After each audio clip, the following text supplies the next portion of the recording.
हाणे ॿाहिरो अचो त हिनखे थोरो सम्झूं, हिनजी माना खे अञा सवलो करे, अञा आसान करे सम्झूं। हाणे पोरियो इंसान जी अज़मत, पोरिये में यानी इंसान जी अज़मत, वॾाई, अज़मत माना वॾाई। इंसान जेको पोरियो करे थो उनजी वॾे हुजण जी उहा निशानी आहे। जीअं त तव्हां ॾिसो था हिन तस्वीर में असांखे ॾेखारियल आहे त हीउ हिकु लोहार आहे जेको लोह जो कमु करे थो। हे हेॾां ई सॼा हिन जा लोहार जा कुझु कारीगर आहिनि जेके कमु कनि था। हाणे हर हिकु पोरे जी पंहिंजी हिकु अहमियत आहे, इज़त आहे।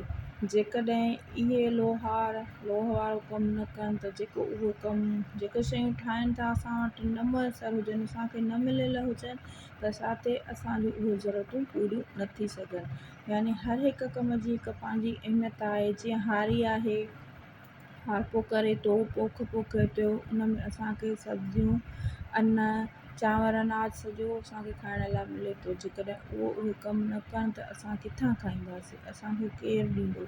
अलाह जी थियल शयुनि खे तॾहिं ई असां खाई सघूं था जॾहिं उन ते पाण असां थोरी महिनत कंदासीं। असां पाण नथा कयूं त कुझु अहिड़ा इंसान आहिनि जेके इहे कमु कनि था, उन्हनि मां असांखे उहो सभु कुझु हासिलु थिए थो, मिले थो। यानी पोरे जी हर हिकु पोरे जी पंहिंजी हिकु अहमियत आहे।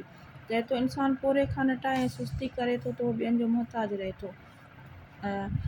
तव्हां महिनत कयो, तव्हां पोरियो कयो, जंहिं बि फील्ड में, जंहिं बि शोबे में हुजो उते तव्हां जेकॾहिं महिनत न कंदो, नटाईंदो, सुस्तु थींदो त उहो तव्हां ॿियनि जा मुहताज रहंदो, ॿियनि ते डिपेंड कंदो, पंहिंजो सिर कुझु न करे सघंदो।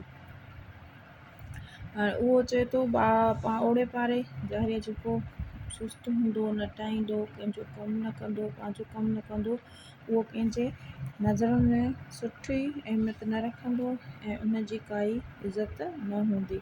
उन खां पोइ असांखे पाण सॻुरनि जो वॾो कौल ॿुधायो वियो आहे, पघर जे पोरे खे रिज़्क़ हलाल चयो। हाणे पघर जे पोरे खे तव्हां ॾिसंदा हूंदव, औरत जॾहिं कोई कमु कंदो आहे त उनखे पघर निकिरंदो आहे। ज़ाहिर जेतिरो माण्हू वधीक कमु कंदो, जिस्म मां पघर निकिरंदो त उहो चए थो रिज़्क़ हलाल आहे। उहो जेको उन्हनि खे पघर निकिरे थो, उन महिनत करण सां जेको हुननि खे तकलीफ़ करण सां जेको पघर निकिरे थो उहो रिज़्क़ हलाल आहे। ऐं इहो बि आहे पाण सॻुरनि जो चवणु त तव्हां मज़दूर खे मज़दूरी हुन जे पोहरे सुकण खां अॻु में ॾियो, यानी पघर सुकण खां अॻु में ॾियो। जीअं ई मज़दूर कोई तव्हांजो कमु करे थो, मज़दूरी करे वञे थो त तव्हांखे उन वक़्तु उन जो मुआवज़ो उनखे ॾियणो आहे।